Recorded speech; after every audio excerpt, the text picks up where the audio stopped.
आज हम एक नए टॉपिक को स्टार्ट करने जा रहे हैं और ये टॉपिक हमारा रिफ्लेक्शन ऑफ लाइट है।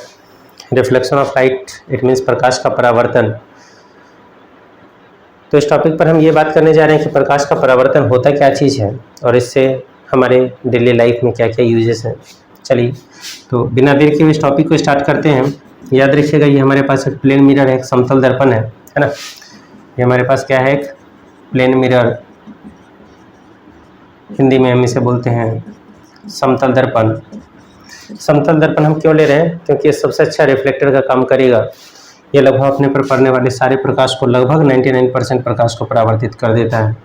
चलिए ध्यान दीजिएगा, ये हमारे पास कोई प्रकाश की किरण आई और ये यहाँ से रिफ्लेक्ट होकर के और इस डायरेक्शन में चली गई। क्लियर है? तो इसे हम बोलते हैं, हिंदी में हम बोलते हैं आपतित किरण और इसे हम बोलते हैं परावर्तित किरण।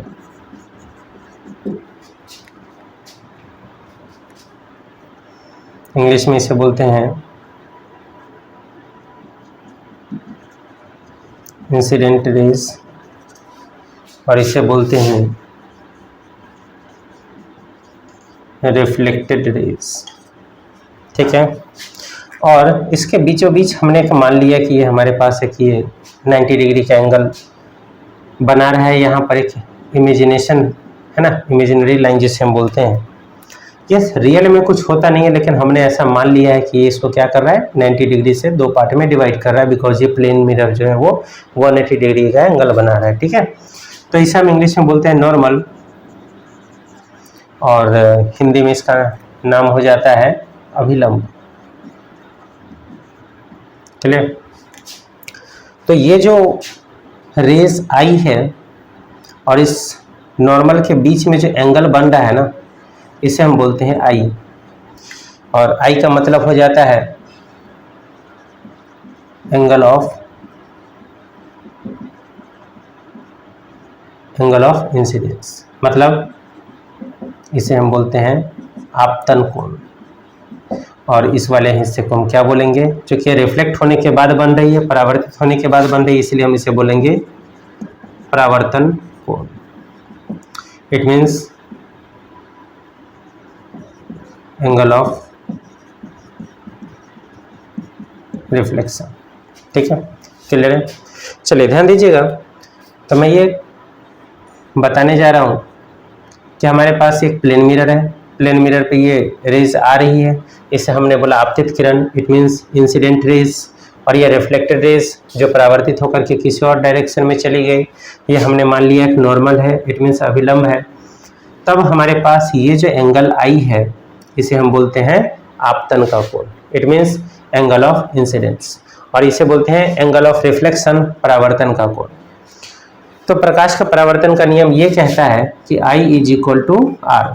शॉर्ट में I is equal to r, it means angle of incidence is equal to angle of reflection. आपतन कोण और परावर्तन कोण का मान हमेशा बराबर होता है, ये तो खैर हम सब जानते हैं। दूसरा रूल ये कहता है कि ये आपतित किरण, परावर्तित किरण और अभिलंब तीनों एक ही पॉइंट पर होते हैं, एक ही बिंदु पर होते हैं या फिर एक ही तल में होते हैं, है ना। कहीं कहीं पर लिखा रहेगा एक बिंदु पर होते हैं और कहीं कहीं पर लिखा रहेगा एक ही तल पर होते हैं। चलिए तो फिर आगे बात करते हैं। क्या I इक्वल टू आर हो गया, दूसरा हमारे पास हो गया क्या आपतन कोण, परावर्तन कोण और अभिलंब तीनों एक ही बिंदु पर है, it means incident raise, reflected raise और ये नॉर्मल जो है वो हमारा सबका सब सेम प्लेन में होता है। ये हमारा दूसरा रूल था। ठीक है, तो प्रकाश के परावर्तन का दो नियम होता है। अब हम इसमें कुछ खास बातें जो हम ध्यान देने के लिए जरूरी है, हमें बहुत अच्छे से पता है कि अगर मैं आपसे पूछता हूं कि अगर आपतन कोण का मान, it means I is equal to अगर 45 डिग्री है, तो बताइए R का वैल्यू कितना आएगा। तो आप बहुत इजी वे में बोल दोगे कि सर जब ये I इज इक्वल टू 45 होगा तो हमारा R का भी वैल्यू कितना होगा, जस्ट इक्वल होगा, वो भी कैसा होगा, 45 डिग्री होगा। क्लियर है?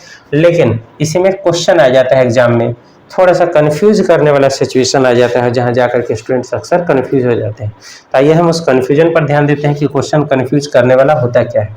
आपसे सवाल पूछेगा कि यदि कोई दर्पण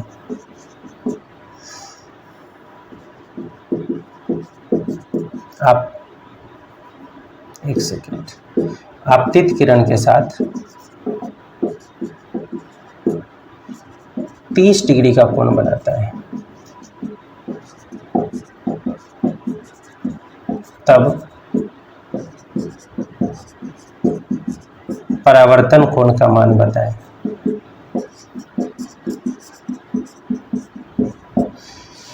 याद रखिएगा स्टूडेंट्स, यहाँ पर हमसे सवाल क्या बोला है कि यदि कोई दर्पण, कट तो नहीं रहा ना, ठीक है, यदि कोई दर्पण आपतित किरण के साथ 30 डिग्री का कोण बनाता है, ठीक है ना, मैं इसको थोड़ा सा इसको और मूव कर देता हूँ। यदि कोई दर्पण आपतित किरण के साथ 30 डिग्री का कोण बनाता है तब परावर्तन कोण का मान बताना है। कन्फ्यूजन यहाँ पर ये हो जाता है कि स्टूडेंट्स ध्यान नहीं देते, उनको लगता है आपतन कोण उसने हमसे पूछ दिया है, और वो क्या करते हैं कि ऑप्शन में जो हमारे पास 30 डिग्री आंसर होगा वो क्या करते हैं उस 30 डिग्री को टिक मार्क कर देते हैं, जबकि ये हमसे गलती हो जाती है।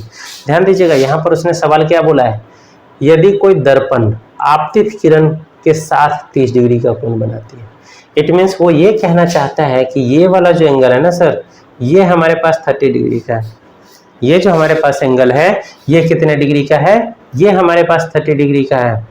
याद रखिएगा, तो हमें बहुत अच्छे से पता है कि यहाँ पर आई का मान उसने 30 डिग्री नहीं दिया, उसने बताया है क्या मिरर जो है वो इस इंसिडेंट रेज के साथ 30 डिग्री का एंगल बना रहा है। तो उस केस में हमारा आई का वैल्यू क्या होगा, तो यहाँ पर हमारा I is equal to 90 minus 30 हो जाएगा, इट मीन्स ये कितना हो जाएगा 60 डिग्री हो जाएगा, और हमें पता है कि I is equal to are होता है, तो इसका मान भी कितना हो जाएगा 60 डिग्री हो जाएगा। इट मीन्स हमारा जो आर का वैल्यू आ जाएगा वो कितना आ जाएगा 60 डिग्री आ जाएगा। याद रखिएगा, बस यहीं पर हमसे थोड़ी सी गलती हो जाती है, हम जल्दबाजी में ऐसा समझ लेते हैं कि इस सवाल में वो ये पूछने की कोशिश कर रहा है कि आई का मान दिया हुआ है और आर का मान हमसे पूछ रहा है, जबकि ऐसा नहीं है। अगर आप क्वेश्चन पे थोड़ा सा अच्छे से फोकस कीजिएगा तो आपको समझ में आएगा कि हमारे पास क्या दिया हुआ है, आपतित किरण दर्पण के साथ 30 डिग्री का कोण बना रही है, इट मीन्स ये वाला एंगल जो है वो 30 डिग्री का हमारे पास दिया हुआ है। तो उस केस में आर का वैल्यू तो हमें यहाँ पर निकालना होगा, तो ये वाला जो होगा ना वो कभी भी 30 डिग्री नहीं होगा। हम 90 में से इस 30 को माइनस करेंगे, हमारे पास ये आई का वैल्यू 60 आएगा, और जब आई का वैल्यू 60 आएगा तब फिर आई और आर इक्वल होता है, और इसके अकॉर्डिंग हमारा क्या हो जाएगा, लॉ ऑफ रिफ्लेक्शन के अकॉर्डिंग हमारा आर का जो वैल्यू होगा वो 60 डिग्री आएगा, ना कि 30 डिग्री आएगा। बस यही छोटी सी गलती अगर हमसे एग्जाम में हो जाती है तो हमारा ये आया हुआ क्वेश्चन बहुत ईजी सा क्वेश्चन हमसे गलती हो जाता है। चलिए, तो इस पॉइंट की तरफ आप फोकस कीजिएगा। इस वीडियो में मैं सिर्फ आपको प्रकाश के परावर्तन के बारे में बता रहा हूँ, है ना। अब हम आगे की क्लासेस में ये देखेंगे कि प्रकाश का परावर्तन कितने प्रकार का होता है, ठीक है, उससे इमेजेस किस किस टाइप से बनते हैं ना। जैसे प्लेन मिरर के सामने में हम खड़े हो जाते हैं तो हमारा एक इमेज बनता है ना। तो अगर कई सारे प्लेन मिरर अगर अलग अलग एंगल पे रख दिया जाए, समतल दर्पण अगर अलग अलग कोण पर रख दिया जाए तो हमारे पास कितने प्रतिबिंब बनेंगे, हम इन सब चीज़ों पर फोकस करेंगे, प्रतिबिंबों की संख्या निकालना सीखेंगे, और उससे और क्या क्या सिचुएशंस हो सकती है, क्या बदलता है और क्या नहीं बदलता है, उन सब चीज़ों पर फोकस करेंगे, ठीक है। जाने से पहले एक छोटा सा पॉइंट और, अगर आपसे पूछा जाता है कि प्रकाश का जब परावर्तन होता है, जो हमारा दूसरा इंपॉर्टेंट क्वेश्चन बन सकता है एग्जाम पॉइंट ऑफ व्यू से, वो हमारा ये बन सकता है कि अगर आपसे सवाल पूछता है कि क्या प्रकाश के परावर्तन में, इट मीन्स ये जो हमारे पास रिफ्लेक्शन ऑफ लाइट हो रहा है, ये क्या इस प्रक्रिया में, इस प्रोसेस में क्या हमारा प्रकाश की चाल में कोई परिवर्तन आएगा, इट मीन्स क्या स्पीड में कोई चेंजिंग होगा। याद रखिएगा, तो प्रकाश की चाल में कोई परिवर्तन नहीं होगा, इट मीन्स स्पीड क्या हो जाएगा, स्पीड हो जाएगा नो चेंज। याद रखिएगा, स्पीड इसलिए चेंज नहीं होगा बिकॉज यहाँ पर क्या है कि लाइट एयर में से आ रही है और रिफ्लेक्ट होकर के वापस से एयर में ही जा रही है। याद रखिएगा, प्लेन सिर्फ कांच में फ्यू सेकेंड्स के लिए पतले से लेयर में से जा रही है, इसलिए प्रकाश के परावर्तन में स्पीड में कोई चेंजिंग नहीं होता है, ठीक है। अगर आपसे पूछा जाएगा कि क्या प्रकाश के परावर्तन में लाइट के स्पीड पर कोई फर्क आएगा, क्या प्रकाश की गति पर कोई फर्क आएगा, तो आपका जवाब होगा नहीं। लेकिन अगर आपसे पूछेगा कि क्या यहाँ पर, क्या इसके वेलोसिटी में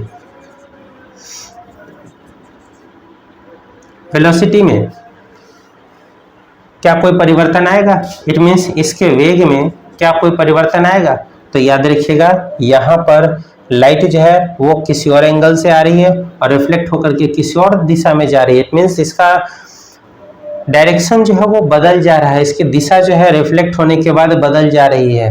तो उस केस में क्या होगा, उस केस में हमारे पास वेलोसिटी में परिवर्तन होगा। बात समझ में आया कि नहीं? इसमें चेंजिंग होगा, इट मीन्स इसका जो एंगल है वो चेंज हो जाएगा, तो हमारे वेग में क्या हो जाएगा, परिवर्तन हो जाएगा। इट मीन्स हमारा वेग जो होगा वो क्या हो जाएगा, चेंज हो जाएगा, है ना। क्योंकि वेलोसिटी क्या होता है, वेलोसिटी इसकी स्पीड के साथ साथ में इसका डायरेक्शन भी होता है। डायरेक्शन बदला, इट मीन्स वेलोसिटी जो होगी वो चेंज हो जाएगी, ठीक है। तीसरा एक और इम्पोर्टेंट पॉइंट ये हो जाता है कि अगर मान लीजिए कि ये प्लेन मिरर ही है और अगर लाइट अगर 90 डिग्री एंगल से अगर आ रही है तो रिफ्लेक्ट होकर के किस दिशा में जाएगी, तो आपका जवाब होगा जिस दिशा में आएगी उसी दिशा में रिफ्लेक्ट होकर के वापस चली जाएगी। इट मीन्स अगर कोई लाइट किसी समतल दर्पण पर, किसी प्लेन मिरर पर अगर 90 डिग्री का एंगल लाइट ही बना रही है, प्रकाश ही बना रही है, इट मीन्स अगर हम टॉर्च लेकर के और ये बिल्कुल सीधा रख करके और ऊपर में प्लेन मिरर अगर हम सेट कर देते हैं जो बिल्कुल सीधा हो और उस पर अगर हम 90 डिग्री एंगल से अगर हम लाइट देंगे तो उस केस में क्या हो जाएगा, और लाइट रिफ्लेक्ट होकर के फिर से हमारे पास वापस आ जाएगा, ठीक है। तो हमारे पास दो क्वेश्चन जो इंपॉर्टेंट थे वो हमारे क्लियर हो गए। पहला चीज ये कि अगर दर्पण के साथ अगर 30 डिग्री का कोण बना रहा है तो आर का मान, पहला चीज। दूसरा कि क्या स्पीड में कोई चेंजिंग होगा, तो हमारा जवाब होगा कि स्पीड में कोई चेंजिंग नहीं होगा, लेकिन हमारे वेलोसिटी में यानी कि वेग में परिवर्तन हो जाएगा, बिकॉज इसका जो है डायरेक्शन चेंज हो जा रहा है, रिफ्लेक्ट होने के बाद डायरेक्शन चेंज हो जा रहा है इसलिए।